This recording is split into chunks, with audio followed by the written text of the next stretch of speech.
Medical disclaimer. This podcast is intended for educational purposes only and does not serve as medical advice. Kate and John are not medical professionals. This podcast is not intended to diagnose, treat, or prevent any illness. Always consult your physician before making lifestyle changes. Welcome back to The Illuminated Path. This is episode 13. What are we talking about today? We are continuing the conversation on stress management. So today we are talking about stress management for the soul. Yep, it's a great topic. Always a great topic. Yeah. How's the week? The week is good. We're doing a lot of work on our messaging and branding for our business, New Moon Holistic Life.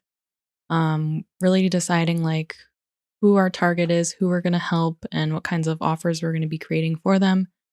I'm really excited. We've been doing market research and really actually getting answers from the people that, just letting us know where they're at, what they do want help with. And it's going to just allow us to make sure that what we're making is really going to be helping people. So I'm excited.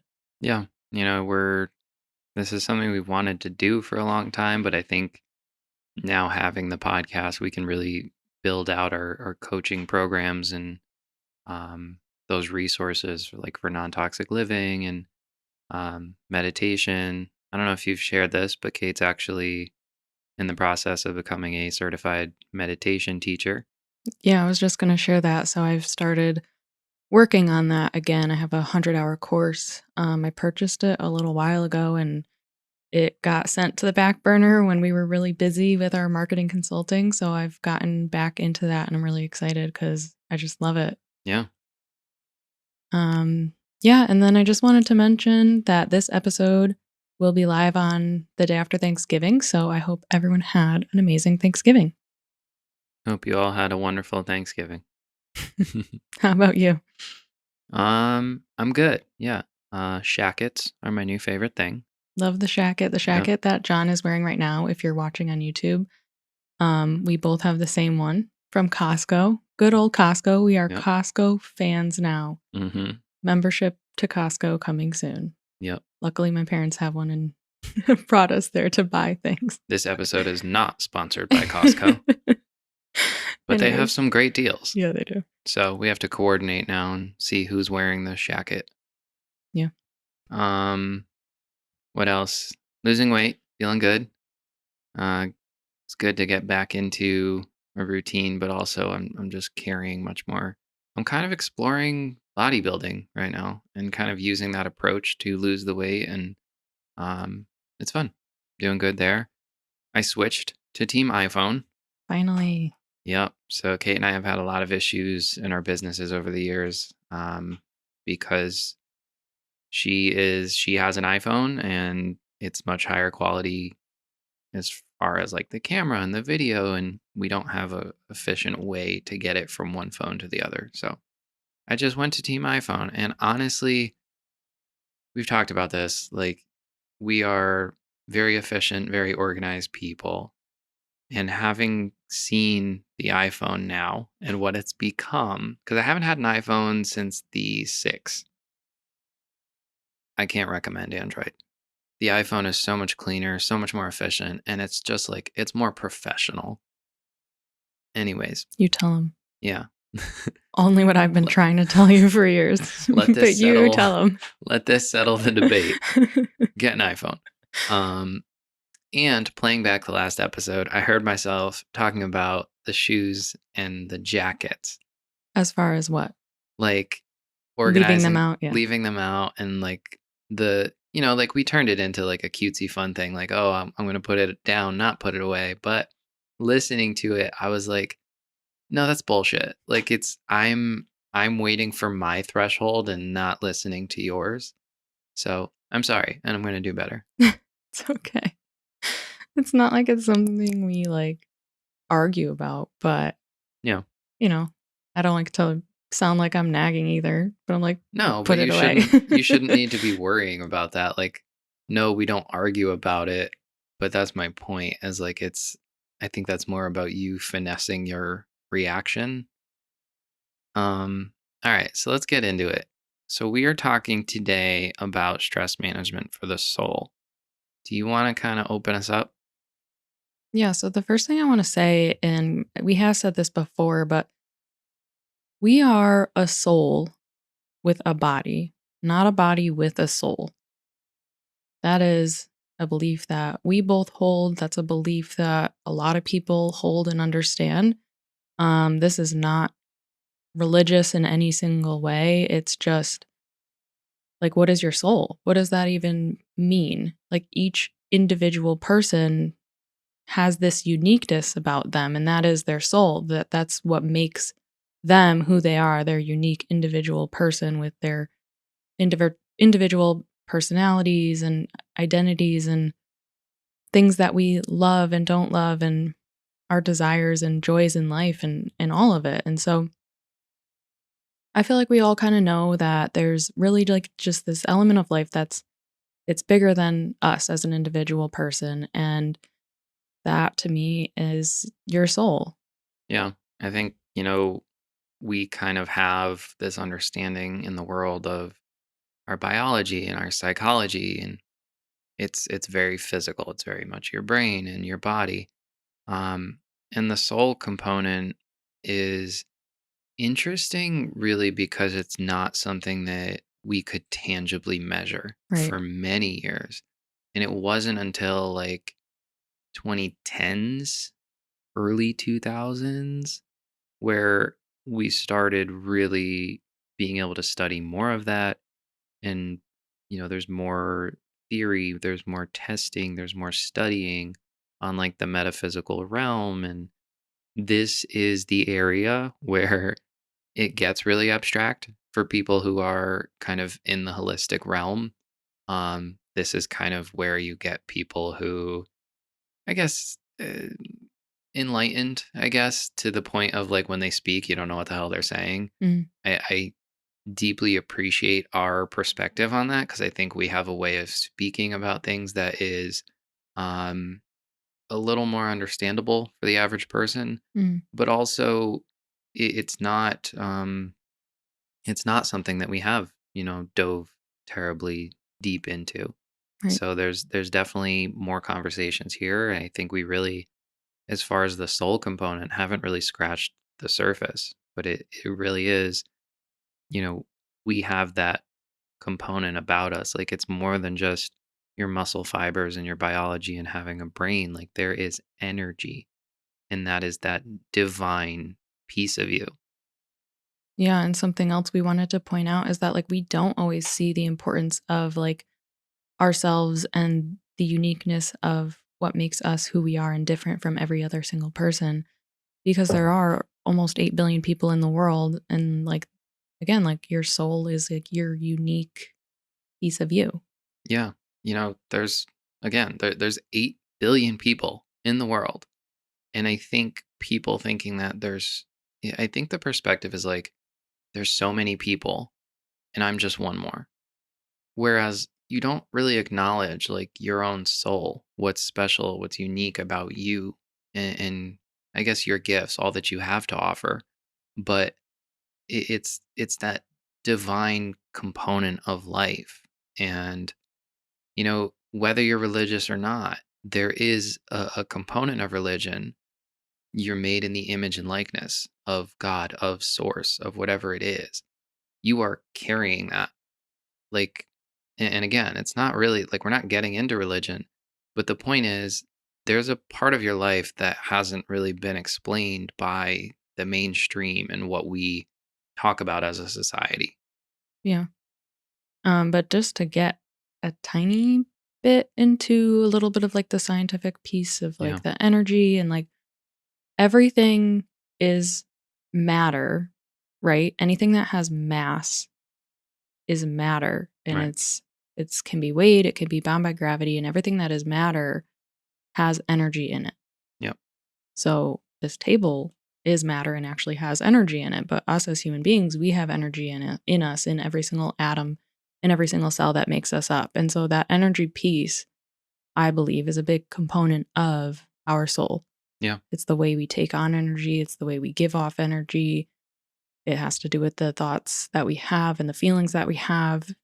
Again, giving and receiving energy. And so that is kind of how I see it. Um, and then one other point to make related to that, that we, based on the we're a soul with a body, not a body with a soul, is seeing that as like our body is a vessel that our soul is using.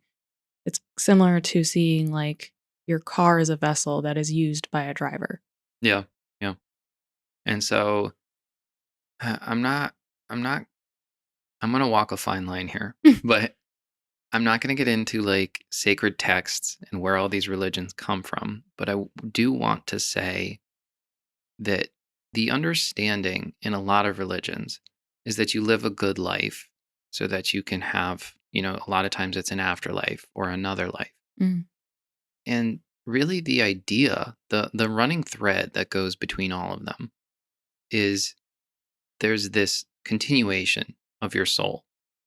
And really the at its core, the deep understanding there is being a human is an experience. Your soul is being given an opportunity, an experience to come and live this life. mhm. And, I think it's really just kind of carrying that into your day, whatever you believe, there's a purpose and it's much greater than your three-dimensional physical being. Right. Um, any other context? No, I think we'll get more into it as we kind of talk about what we mean by stress management for the soul. Yeah. All right. So, topic one, fulfilling work and the way that you spend your day to day. You want to speak to that? Yeah, so I feel like you've probably heard people say like your soul's purpose is like a deep inner knowing or feeling that you might have. And so when we're talking about fulfilling work, it's about like how do you spend your day to day on a regular basis? What is the majority of your time occupied by, right? A lot of us it's a career or it's taking care of family. Whatever it is, this is the majority of the way that you're spending your time, and is that fulfilling to you? And the fulfillment piece is what makes me think of like your soul, because that is how you as an individual like know what is fulfilling to you. It's going to be different to me versus you. It's not like Right. I need food to survive. It's like that's the same in everyone. But something that's fulfilling to me and my soul is not fulfilling to everyone else. It's almost like soulful needs, right? Like physical needs. Generally, the core needs for survival are always the same. We're all, physical beings. Mhm. We have a need for food, water, and shelter. But your soul is very different.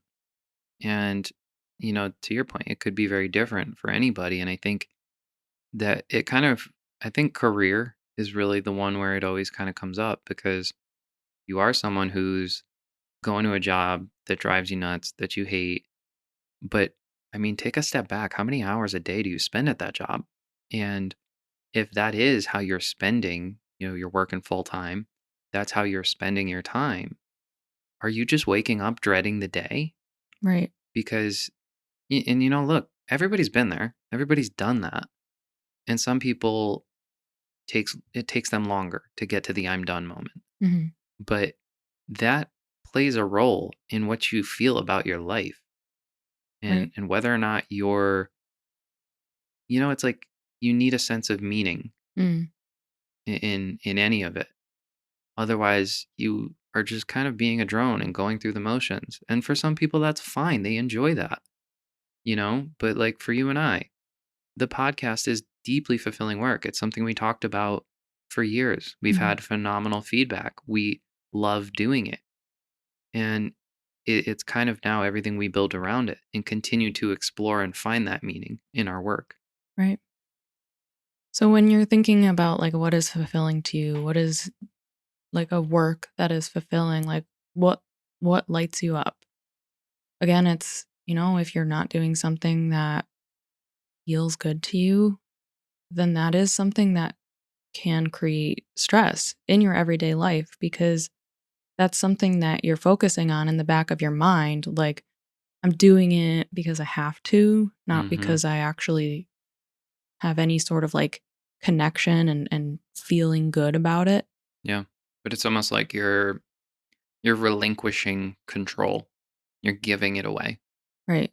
And I think that's something I really want to drive home is because so many people live and exist and go through the motions, but they act like they don't have control. And they have control, but they're giving it away.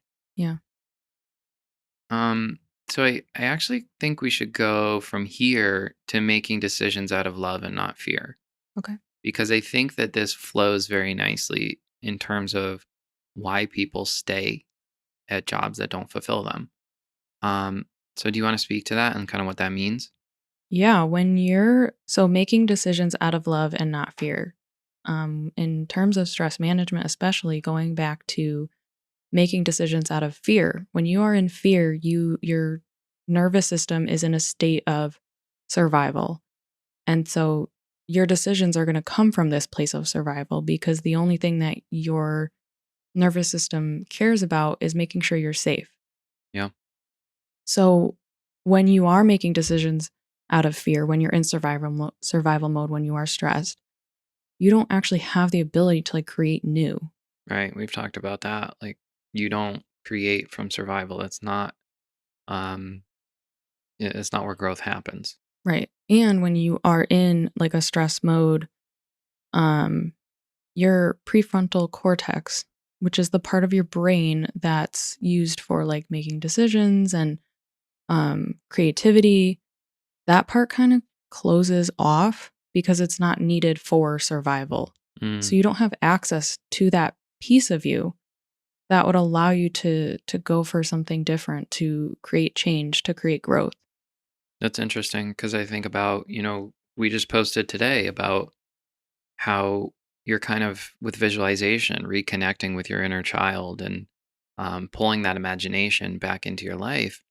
And we actually mentioned, that's a part of you that the world has buried. Mhm. And I think that's really interesting because you think about it, like we're all chronically stressed and we're generally not creating. We are just living in fear, living in survival. And that creative sort of decision making part of our brain Right. isn't as active. Right. It kind of goes like offline Yeah. until it senses like real safety again. Yeah. Um, but when you can make decisions out of love instead of fear, that again like really connects you back to your soul and that fulfillment. You're making decisions out of what makes you feel good, not what makes you feel safe. Yeah. And I want to clarify too, like we've made decisions in business that we've made them out of love, but that doesn't mean there's no fear. Right. It still exists. It can still be a part of the process. But again, where attention goes, energy flows. Are you focusing and manifesting and honing in on that fear and that potential negative? Or are you focusing on possibility and your love for the people and the situation and the ability and opportunity? So, give me an example then of like, I mean, can we just go with jobs? I feel like it's so easy to kind of equate so much of this to your career. I think of someone who has a job, doesn't like the job, wants to get another job. They don't do it because they have a fear of missing a paycheck. They have a fear of, you know, potentially taking less money and not being able to support their family in the same way. Gary Vee talks about this. Go live back home with your parents. Move into your parents' basement. Figure out what you want to do and stop sitting in the hustle if you don't enjoy it. I don't think that's a realistic answer for everyone. Well, no, no, no, no. Obviously, that's not a realistic answer for everyone. But he also uses the example of go move in with 6 to 8 roommates and only Mhm. pay $200 a month in rent and make a larger plan. His point is, you know, pardon my French, but he says like, I ate dog shit in my entire 20s because he was just building everything. Mhm. And I think there's a very like real part of like hustle culture in his content, and Mhm. that's fine. Um, and that's not what I'm saying everyone should do. But my point is, a lot of this is being able to reassess what your cost of living is, frankly, because most people are stressed because they buy things to impress people they don't like. And it's things they can't afford to impress people they don't like. And it's that cycle, getting a job you hate, and you're caught and you're trapped in that cycle. And then you're stressed, obviously, but you also kind of feel like you can't leave. Mhm. And so, sorry, God. I was just gonna say there's always options. Yeah, Like, when you're absolutely. in a mode of fear, you're very stuck and think, like, that's the only way. Yeah. And that's usually because that's what you know, that's what your subconscious knows and is comfortable with. But if you try to look at other options, you can always make something work, whether that is in your job or something else. But when you go into something that feels really good to you, like, you're gonna be more motivated to make it work. You're gonna, just have that more openness. There's gonna be uncomfortable feelings coming up too. Like you said, like, there's a level of fear that might come up, but you didn't make the decision because of fear. You made the decision and then recognized that some additional fear and discomfort may come with that decision, but you're happy with that decision. You're not like, "Ugh, I made this decision because I felt like I had to." Yeah. I think about um, when we gave one of our speeches on stress, where we did it through a local library, and it was there's a level of fear that comes up. We hadn't That was our first one. We hadn't spoken yet. We put the presentation together, um, but we ultimately made the decision out of love, out of being able to help people, because at the end of the day, you and I are both very passionate about helping other people not suffer in ways that we have been through. Yeah. So I think, to kind of circle back to the example, right? Instead of living in that fear of, I might skip a paycheck, I might have difficulty finding a job, I might have to, my cost of living, my ability to pay for my lifestyle might be affected. Making a decision out of love and being able to flip that script and say, I will have more time with my family, or I will be less stressed, or, like, you're looking after your well being, after your family's well being, and things that support you, make you feel good, and make you want to show up. Right. And when you feel good, you're able to approach things from a much healthier way, a healthier mindset because you're in a better space. And again, it feels good to you. Yeah, absolutely. Um, so kind of moving then from, I think, just as a closing line, then, when you make decisions in your life, it's incredibly powerful to pause and say, am I making this decision out of love or out of fear? Yeah. That is a unbelievable compass for you. And listen to just that inner chatter of the instinctual, does it make me feel good or does it not? Yeah. That'll kind of help you determine if it does feel like it's a fearful decision or not. Mm. And it's, like we said, fear might still be involved, but it's more about, is fear guiding the decision? Yeah. Um Community and belonging. So this really kind of continues that conversation of how you're spending your day to day and the people you're around, the friend groups you have, and what all that looks like. Yeah. I think that as you grow older, that circle that you surround yourself with changes so much. Um, I've certainly lost a lot of friends here and there, and that wasn't any negative issues that arose. It was just really growing into my own person and being more connected with those who, again, it feels right. You feel like you are able to be connected with them. You feel like you have similar values, and those people that you surround yourself with create your life. Yeah. If you're surrounded by, What is it? Five idiots, you'll be the sixth. yeah, Yep. because they influence you. They influence your decisions, they influence your beliefs. Well, even gene expression now, right? They're finding it's not um your predisposition. The expression of your genes is largely something like 80, 90%, some experts estimate 95%, the result of your lifestyle, your habits, and the people you are around, Right. not, the genetic structure your parents gave you. Right, because your lifestyle is absolutely determined by your community and your friends and the activities that you partake with them. If you're always going out drinking, you're absolutely going to be affecting your lifestyle. But if you have bigger things and ways that you can connect with people, that's going to feel greater. Yeah. It makes me think about my journey because I've never had a lot of friends. I've always just been friendly with a lot of people. I've had a lot of acquaintances.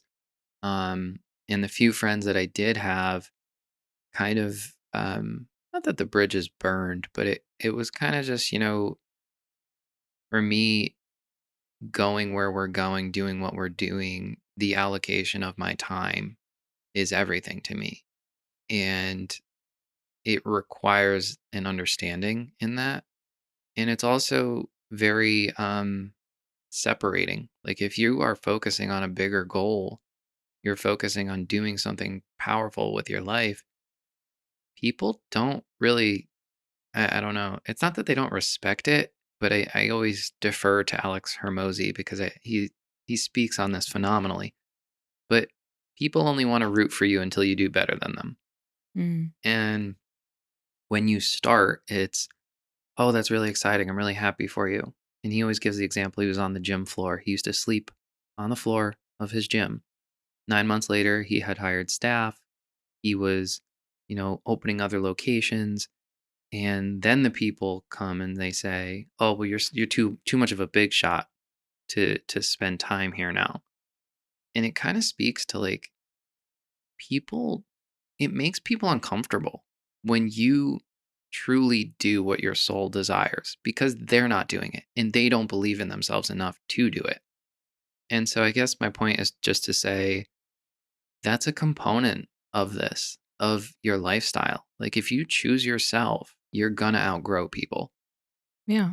But I also want to go back on what you said about um, people only support you up until you're doing better than them. Like, that's very much, again, like a judgment thing. Like, if someone is happy in their life doing, working a standard 9 to 5 job and whatever it is, like, if they're fulfilled and happy Yeah, and it looks totally different and it's not anything that I would desire, but if they feel fulfilled in themselves, they're not gonna have that jealousy right. Right. because it doesn't matter to them because they're not like, oh, that's out of reach for me because they have their own fulfillment and their own little bubble and they're able to still support you. Yeah. And again, I think that has to do with like who's your true friends and truly people who support you versus, acquaintances that might not stick around the whole time. Yeah. Like when you start doing your own thing, you'll start to see everybody's true colors for sure. Yeah.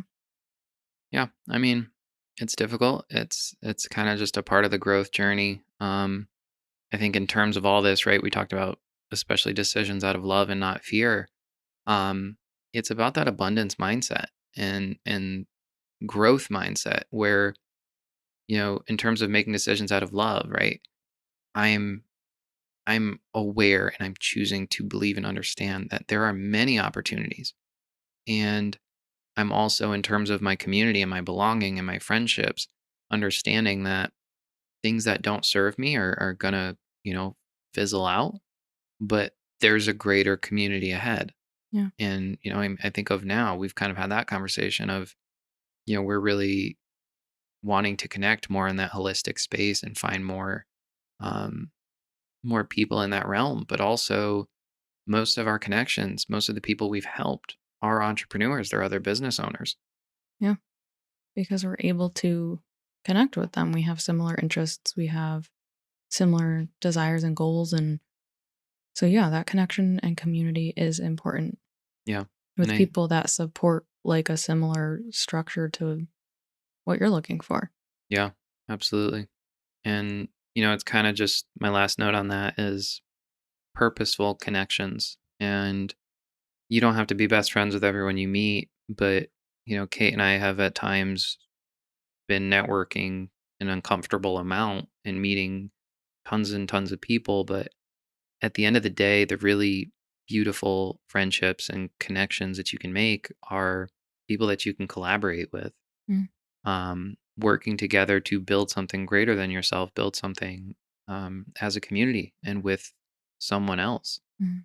And, for me, it's always like a deeply personal thing. Like that's one more part of the journey. That's one more thing I got to say I did and I experienced and I had fun doing it. Yeah.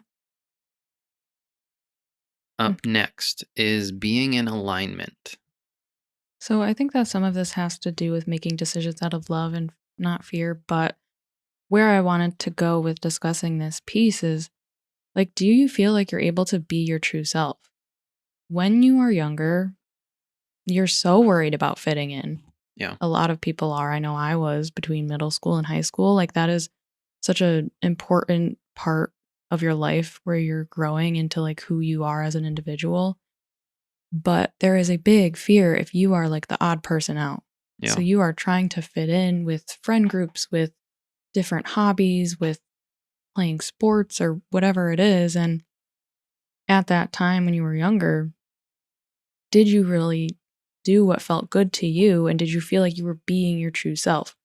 Or were you just following someone else Mm, because you felt scared if you didn't do that, that you'd be alone or you'd be made fun of? You would, I don't know. I can say for myself when I was younger, I definitely tried to fit in. I wanted to have friends. I wanted to, have that group of people. And that was more of my concern rather than like really diving deep and understanding what I loved and who I was. yeah. I think that was kind of the unique part of my journey was I, became a very toxic person. It kind of just spiraled for years and then the meds made it worse and worse and I reached a point of not having any friends and being forced to look inward. Um and kind of learn to love myself and fall in love with myself and who I was and who I wanted to be all over again. Um And are you like being yourself and not worried about the way that people see you, like not worrying about the judgments because if you're happy, then, you just know that other people's judgments are a reflection of themselves, yeah, not of you. absolutely. So that's kind of what I mean as more far as like really being in alignment with who you are and like that again like connecting to your soul and like what's fulfilling and purposeful to you and your way of thinking and your hobbies and the way you are, the clothing choices you make, like Yeah. everything, just your whole lifestyle. Yeah. I think on that same note, I told you this the other day is I've kind of felt like my ego coming up a little bit in terms of us building out the coaching programs and asking the community for help and starting to kind of see how people see things and doing market research and um, it's just been really interesting because I'm seeing my ego come up and I'm asking myself why what is that about and is it judgment, what is it? But I keep going back to Jamie C's book, You Rewritten. Mhm. And she says in there, the ego is your safety and it's trying to keep you safe. Yep. Your spirit is leading, is what you want to lead and or soul. Right. And that is trusting the universe. So when that comes up for me, I'm now kind of saying to myself, is this ego or is this my soul? And yeah, I'm finding it's ego a lot. So it's kind of an interesting journey that I'm going through right now. Yeah. Um, and like, do you how are you with yourself? Yeah, that's a big one. Do you keep promises that you make to yourself to really live the life that you truly desire to live? Or do you say you're gonna do something and then you don't? Are you lying to yourself? Well, I also want to clarify there, right? Like you can have every intention of doing it, but if you don't meet a date or don't get the chance to do something by when you said you were going to do it, do you actually take action, follow up, reschedule it, and make sure that you're still working on it? Kate and I have been in business for 4 years, a little over 4 years now. There's so many things we've wanted to do. not every timeline has been met uh, per like our first draft, Mhm. but what allows us to do what we do is the fact that when we don't meet a deadline, we make a new plan. We adjust the plan of attack and we schedule it out and we figure it out. And yes, things get pushed, but at the end of the day, you prioritize what's important to you and what's important to your soul. Right. Um, I also wanted to say, we talked about, do you lie to yourself? Do you respect yourself? In the last episode, we talked about journaling, and there's a clip of Matthew McConaughey talking about journaling, and he says, journaling is how you make a contract with yourself. Mm. And I love that like frame of reference, that perspective, because it really allows you to check in and to talk to yourself because a lot of people don't really have that self-talk, that ongoing dialogue, and that's okay. But if you do sit down and journal and kind of check in with yourself, see what you're feeling and what you want to do and what your soul is truly desiring. I always think about Lucifer. The show Lucifer is like one of my all-time favorite shows. But he if you haven't seen the show, it's the devil in Las Vegas helps a detective. Um and he asks people, he has this power where he can look into people's eyes and say, "What do you truly desire?" And I resonate a lot with that because when I meet someone and I'm considering having someone as a friend, my two questions are, what do you actually want to do with your life? And are you taking steps to do it? Yeah. Are you intentional with the life that you're living and striving to create? Yeah. And so kind of to bring that back, it's you being mindful of the beliefs you have about yourself and your soul. And are you actually following through on that relationship with yourself? Yeah, because you're the only person who knows what that internal desire, that internal chatter is, and if you are going towards it or kind of shoving it down and ignoring it and just doing what you gotta do because you're stuck in stress and autopilot. Do the thing. Yeah, Do the damn thing. we're always encouraging people. Like, "Oh, you're interested in that? Like, do it," and it's talking about stuff, like, with Yeah. people who tell us, like, their dreams and business goals and ventures or passion projects. We get so excited about stuff like that because you can see it in their eyes, like, they're lit Yeah. up about it. The way people light up, that's everything to me. Yeah, And that's literally like the joy of life for me is helping people achieve what they truly want to do yeah, and living it. love it. Last topic, the energy that you're living in. So this kind of ties back, like everything is energy. And again, I want to preface this kind of part of the conversation with, this is a much deeper topic of discussion. This is also kind of that spiritual soul component of holistic living that we haven't really gotten into the abstract side of it yet. So, do you want to speak to that? Yeah, I mean, like, the energy that you're living in, like you just said, it's reflected in your everyday. It's reflected in every action that you take, in every thought that you have. You can feel I mean, everybody can admit that, like, you can feel the energy of another person. Oh, absolutely. You go into a room, or you know how many people, right? Like when I was training MMA, you know how many people like, I have a bad feeling about this person. That that's your intuition. That is the spiritual component of life Mhm. that we cannot Tangibly we see and yeah, or even articulate in one perfect sentence. right. But it's there. It's an energy, it's a feeling. Your body feels the energy And at so yeah, at a much deeper level. sorry. You're good. Um, and yeah, so you have an energy to you, and your energy is then given off to other people in conversations with them, or it's given off in the way that you take action on things, the way that you do things. So I just think it's important to be really mindful of the energy that you're in and even the energy that you are around. Yeah.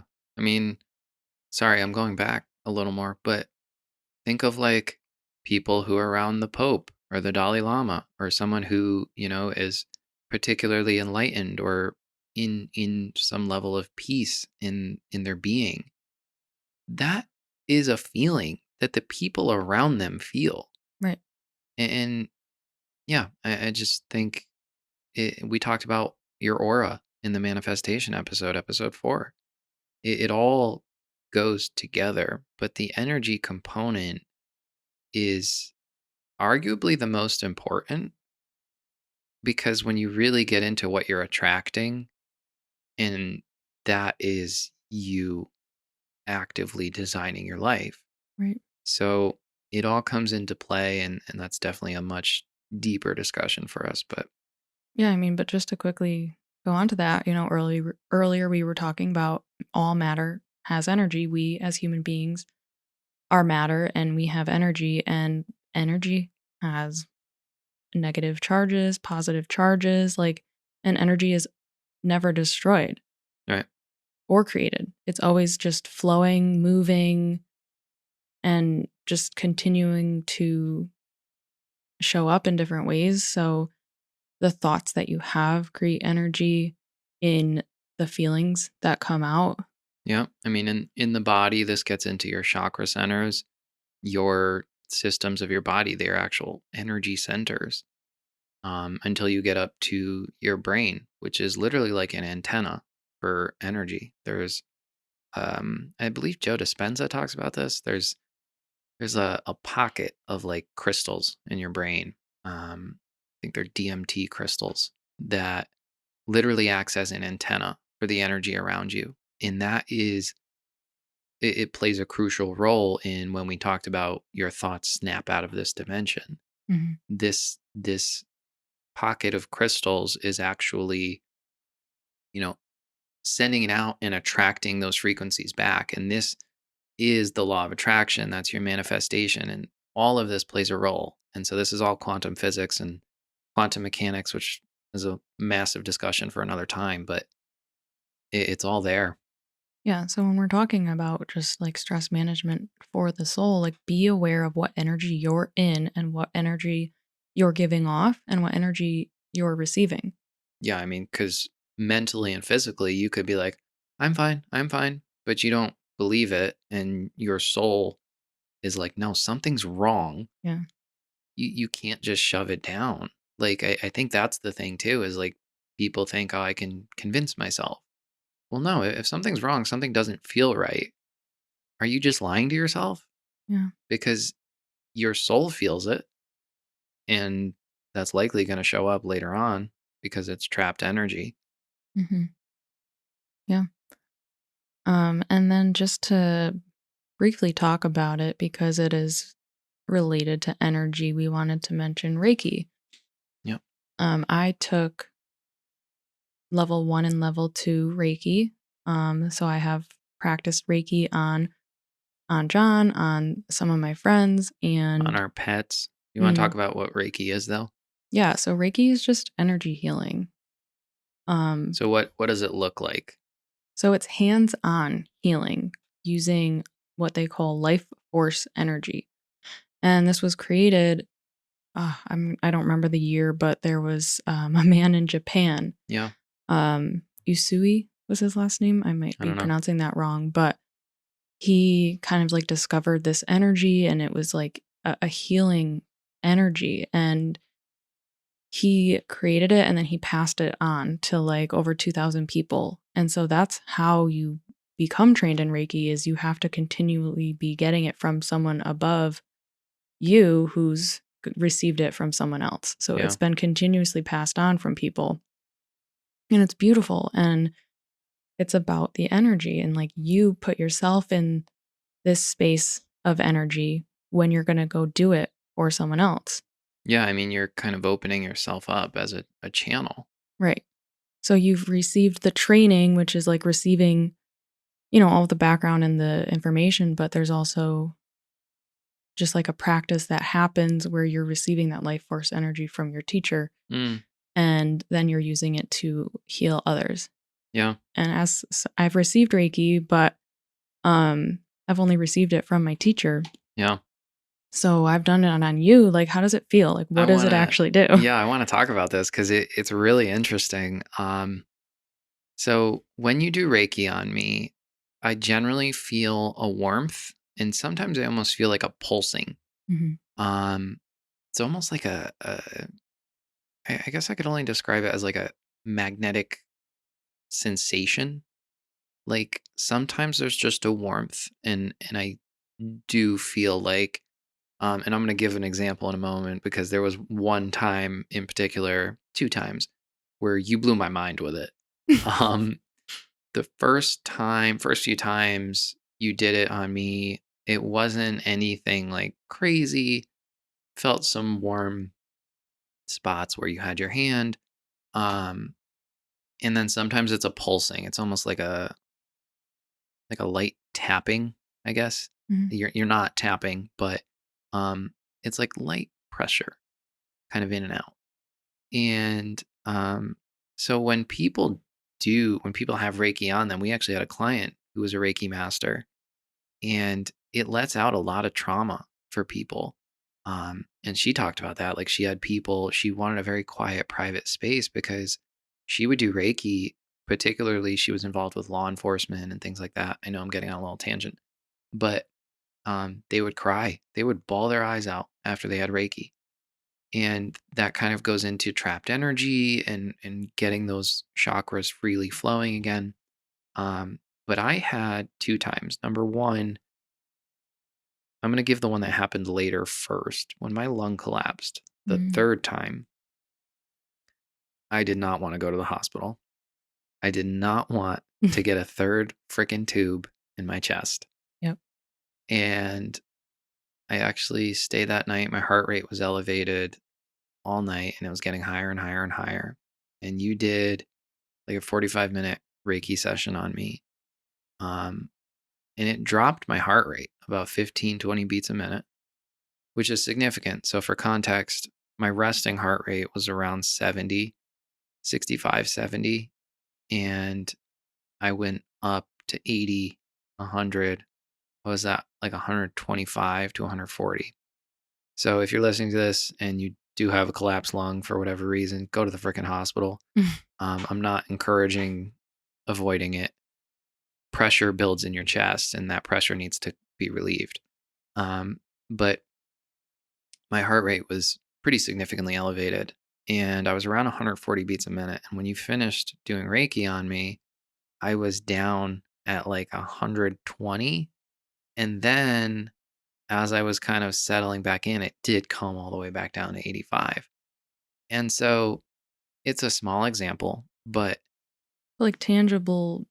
it's tangible. Yeah. It's not, we're not sitting here saying she's going to close up my lung, No. right? And that's a larger discussion of holistic medicine, energy healing versus modern medicine, and understanding the relationship between the two.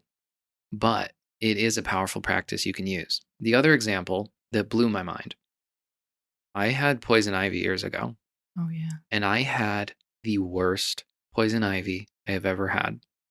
Kate and I were outside in flip flops. I had a sleeveless shirt on, no gloves, shorts, and there were some vines on a tree in the back. And we just thought, yeah, whatever. We'll grab the vine, get it off. Well, turns out all the vines, our back was like overrun with poison ivy, poison oak, and poison sumac.